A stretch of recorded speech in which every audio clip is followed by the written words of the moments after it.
I gotta admit it. Last spring, I was depressed. I sat at home for months during the coronavirus lockdown, and I didn't realize it at the time, but looking back, I showed symptoms of depression. I wasn't physically active. I ate more. I was tense. I yelled at the kids more. My sleep was irregular. It was hard to get motivated to do things. And every day felt like I didn't accomplish much. And for me, the feeling that I'm not effective takes an emotional toll on me. And it turns out that statistically, feelings of depression have tripled since the coronavirus season started. And we know that anxiety is spiking because there's a nationwide shortage of Zoloft. And it seems like the nation is waking up to the reality that this coronavirus season is having an impact on our mental health and happiness. Chances are you're waking up to this reality as well. Do you feel angry? Do you feel disconnected? Do you feel hopeless? Do you feel lack of confidence in the future? Have you slipped into destructive habits? Or have you drifted from God? I want to talk to you today about what's missing in your life. What's missing in your life is church. And I'm not talking about my religious institution when I say that. I mean the assembly. Whenever the Bible talks about church, it talks about it as the assembly of Christian people. Listen, I love that you're watching our videos and engaging in that way, but let me ask you a question. When was the last time you assembled with Christian people? And when you last did that, were you depressed? Were you angry, disconnected? Were you hopeless or drifting from God? I know that the coronavirus is real, and I know that many of you have legitimate reasons for not assembling, and that's fine. But what I'm asking is that you recognize that these times aren't normal, and they aren't forever, and that the physical isolation that you're experiencing is taking a toll. It took me months for me to look back at my life last spring and admit that the lack of physical assembly took a toll on me. Do you know who in the Bible was first to use the word church? It was Jesus. When his disciple Peter confessed that Jesus is the Christ, the Son of the living God, Jesus talks about the church for the first time, saying, I tell you, you are Peter, and on this rock I will build my church, and the gates of hell shall not prevail against it. It's from Matthew 16:18. And most Christians consider this to be the starting point of the Christian church, and it was born out of a calling.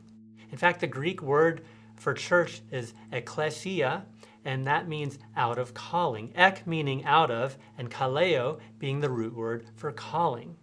And I want you to have a mental shift about how you think about church. It's not something you go to. If you can go to church, then you can leave a church. That's not what this is.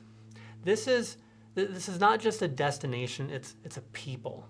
It's not a building, it's an identity born out of calling. And we are the church, and Jesus said that the gates of hell will not prevail against us. Jesus is telling us that we are in a war. And now let me ask you a question. Are you engaged in the battle?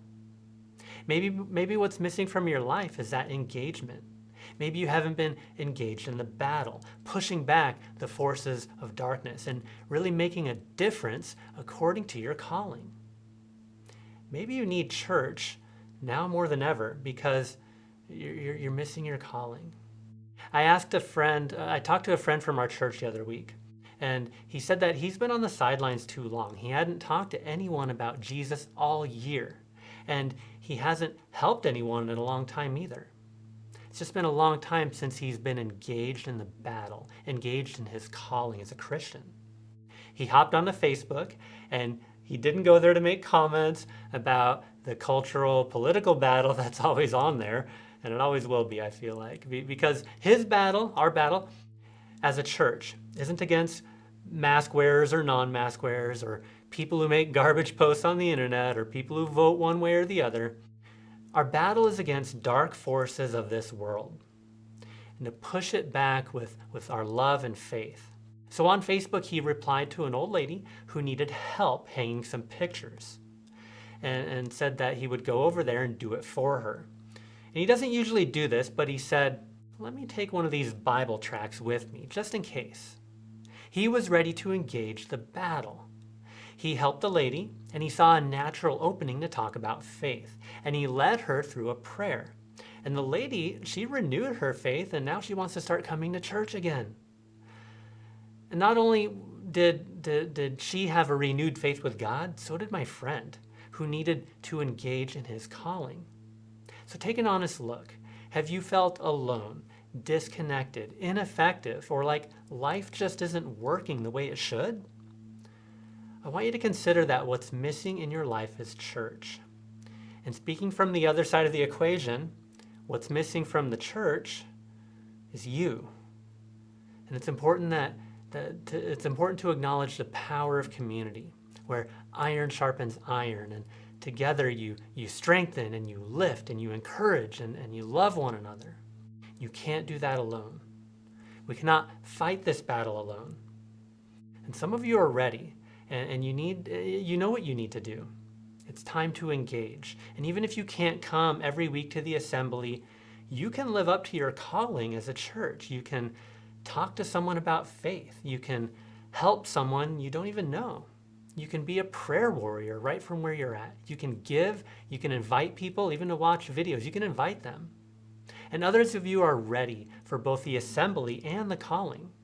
And so many of you are already coming back and resurrecting ministries that died during the shutdown, or you're starting new ones altogether.